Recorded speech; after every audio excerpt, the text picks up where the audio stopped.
Roy Keane waited 4 years to exact his revenge on Erling Haaland. 4 years of planning, waiting for the perfect moment to deliver one of football's most calculated attacks of vengeance. In the next 15 minutes, you'll witness 7 instances where professional footballers crossed the line between competition and retribution. We've analysed the psychological triggers, the exact moments, discipline crumbled, and the devastating aftermath that changed careers forever. What turns a respected professional footballer into someone capable of calculated violence on the pitch? Behind the glamour and glory of the beautiful game lies a psychological battlefield where perceived slights can fester into dangerous obsessions. Elite footballers exist in a pressure cooker environment few of us can truly comprehend. They perform weekly under the scrutiny of millions, where every mistake is analysed, every weakness exposed. It's a world where physical and mental toughness isn't just admired, it's required for survival. Within this high-stakes arena, the seeds of vengeance can take root with frightening ease. Consider the psychological contradiction these athletes navigate daily. They're trained from youth to maintain iron discipline, to channel aggression productively, to respect opponents. Yet simultaneously, they're celebrated for dominance, for intimidation, for winning at all costs. This fundamental tension creates what sports psychologists call a moral licensing effect, where a lifetime of discipline can paradoxically justify moments of extreme transgression. The case of Roy Keane and Erling Haaland illustrates this psychological journey with chilling clarity. In 1997, during a Manchester United match against Leeds, Keane attempted to tackle Haaland, but ended up tearing his own arteria cruciate ligament. As Keane lay in agony, Haaland stood over him, accusing him of faking injury to avoid punishment for a bad tackle. What followed was remarkable. Not a heat-of-the-moment reaction, but a calculated revenge plan that simmered for 4 years until Manchester United faced Haaland's new club, Manchester City, in 2001. Keane's eventual retribution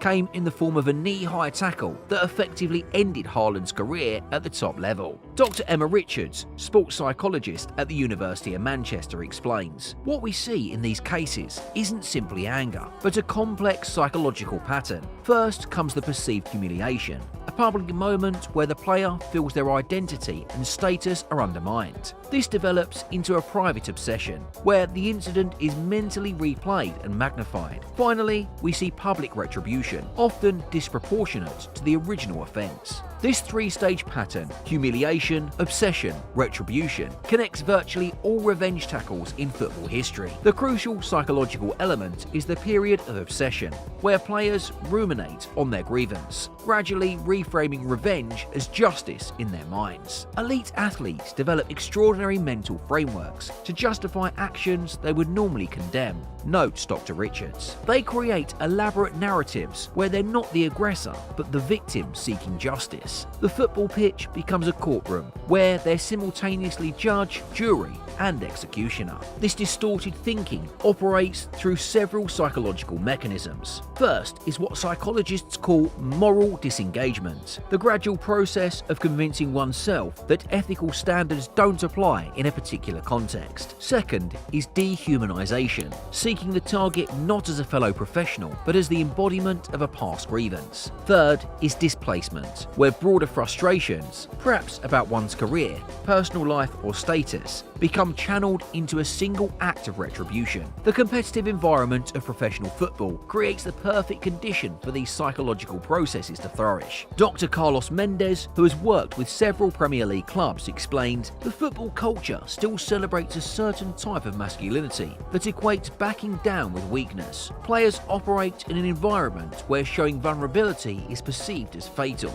creating a psychological trap where revenge feels like the only way to restore respect." Player testimonials reveal the disturbing clarity many felt before their career-defining mistakes. "I knew exactly what I was going to do," one Premier League player admitted anonymously. "It wasn't red mist, it wasn't ice cold. I've been waiting for that moment for months." Another described it as a strange calm, like I was watching myself from outside my body, knowing what would happen, but feeling powerless to stop it. The most most troubling psychological aspect is how often players describe the moment of revenge as inevitable or necessary. This reveals how completely their mental framework has shifted. Actions that would horrify them if committed against a teammate become rationalised when directed at the target of their obsession. When rationalisation becomes reality, the football pitch transforms into something far more sinister than a sporting arena. 7 notorious incidents stand as dark monuments to what happens when revenge becomes the primary objective, each following a disturbing pattern that begins with provocation and ends with career-altering consequences. These aren't random acts of violence, but calculated moments where professional boundaries collapse entirely. The story of Diego Maradona and Andoni Goicoechea represent perhaps the most infamous revenge cycle in footballing history. In September 1983, Goicoechea, aptly nicknamed the Butcher of Bilbao, delivered a tackle so brutal on Maradona that the sound of his ankle breaking echoed through the stadium. Doctors later compared the injury to what might have happened in a car crash. Maradona spent 3 months in recovery, watching recordings of the tackle repeatedly, his anger intensifying. When they met again in the 1984 Copa del Rey final, Maradona unleashed, not with one tackle, but by intimidating a full-scale brawl that descended into chaos in front of King Juan Carlos. The violence was so extreme it led to 60 days of suspension for Maradona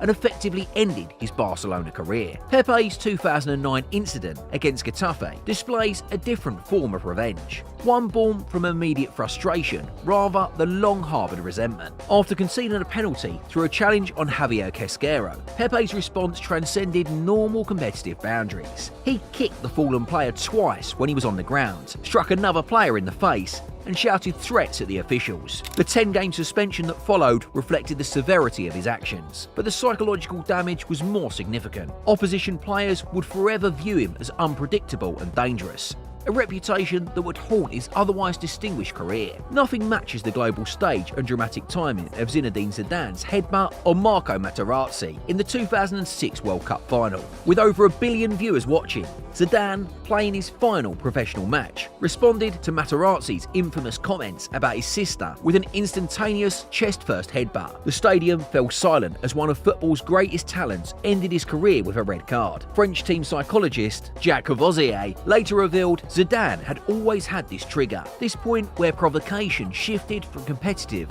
to deeply personal. When that line was crossed, his response became almost automatic. The incident demonstrated how even the most composed professionals can break when personal boundaries are violated. While Nigel de Jong's flying kick into Xabi Alonso's chest during the 2010 World Cup final seemed spontaneous, it actually represented the culmination of multiple encounters. In 3 previous matches between the players, Alonso had consistently outplayed de Jong, often leaving him embarrassed in midfield duels. De Jong later admitted to teammates that he felt disrespected by Alonso's technical superiority. The infamous Kung Fu-style tackle, which astonishingly only received the yellow card, wasn't just a mistimed challenge, but a physical manifestation of competitive frustration. The image became so iconic it transcended football, becoming a cultural symbol of aggression in sport. Sergio Ramos has developed revenge into something more tactically sophisticated. His controversial takedown of Mohamed Salah in the 2018 Champions League final resulted in a shoulder injury that forced Salah off the field, fundamentally challenging the match's dynamics. While Ramos maintains it was accidental, his track record suggests otherwise. A former Madrid teammate anonymously shared, "Sergio keeps mental notes. If you embarrass him in a previous match, he would wait for the perfect moment, when the referee's view was obstructed, to make you pay."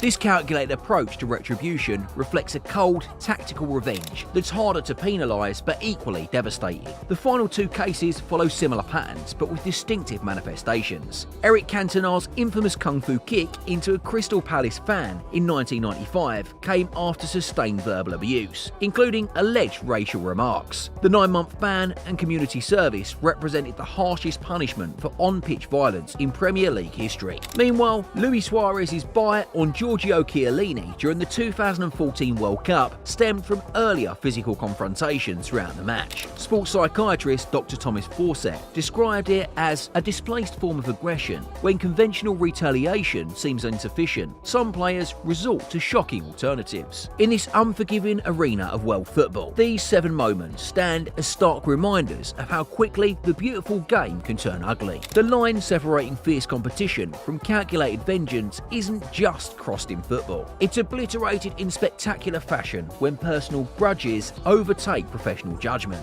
What remains after the whistle blows and the dust settles is far more consequential than temporary satisfaction. Rule changes following these incidents have reshaped how referees monitor aggressional play. Teams have lost crucial matches after key players were sent off, and the perpetrators themselves often discover too late that revenge isn't sweet. It's a poison that taints legacies and transforms narratives. As we witness these moments of human fallibility played out on football's grandest stages, perhaps we should ask ourselves not whether revenge is even justified, but what it truly costs the game we love. Make sure to like the video and subscribe to the channel for more updates, and I'll see you in the next one.